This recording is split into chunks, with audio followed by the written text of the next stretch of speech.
Bonjour à tous et bienvenue pour le Tour des Bretons. Tous les jours pendant ce Tour de France 2020, on va vous parler des coureurs bretons sur TBO, TB Sud et sur le site du Télégramme. Ils sont 4 coureurs bretons au départ de ce Tour de France 2020. Warren Barguil, David Gaudu, Cyril Gauthier et Valentin Madouas. 2 équipes bretonnes également au départ, l'équipe Arkea Samsic et l'équipe BNB Hotel Vital Concept.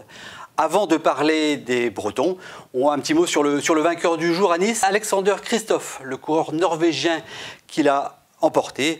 Il a emporté au sprint, c'est un coureur d'expérience, Alexander Kristoff. Il a remporté aujourd'hui sa 80e victoire chez les professionnels. On le connaît bien, il avait notamment remporté par le passé Milan-San Remo, le Tour des Flandres ou encore le Grand Prix de Plouay dans le Morbihan. Allez, on va voir ce qu'ont fait les Bretons. Les coureurs bretons qui ont connu une journée assez difficile d'entrée sur le Tour de France lors de cette première étape. Cyril Gauthier d'abord. Cyril Gauthier s'est échappé d'entrée avec Michael Scher, le Suisse de l'équipe CCC, et Fabien Grelier, le Vendéen de l'équipe Total Direct Energy.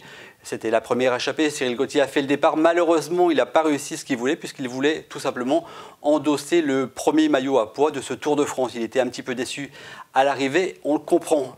Cyril Gauthier n'est pas tombé, ce qui n'est pas le cas des autres coureurs bretons. Valentin Madouas, par exemple, qui nous fait partager tous les jours son carnet de route sur le site du Télégramme. Valentin Madouas est tombé. David Gaudu est tombé à 2 reprises aussi. Apparemment, rien de cassé, mais c'est évidemment jamais bon de commencer un Tour de France par des chutes. Thibaut Pinot, d'ailleurs, le leader de l'équipe Groupama FDJ, est également tombé. Donc, comme quoi, très mauvaise journée pour la Groupama. Du côté d'Arkea, c'est pas terrible non plus. Nairo Quintana, le leader de l'équipe bretonne, est tombé. Et Kevin le Danois est tombé. Lui, apparemment, ça a l'air plus sérieux. Place à la deuxième étape ce dimanche au Tour de Nice. Et là, pour le coup, ça va grimper. 3 cols déjà figurent au programme de cette deuxième étape du Tour de France 2020. Le col de la Colmiane, le col de Turini et le célèbre col d'Aise. On va donc voir comment ceux qui sont tombés hier, comme Thibaut Pinot par exemple, ou encore Warren Barguil, auront récupéré de leur chute.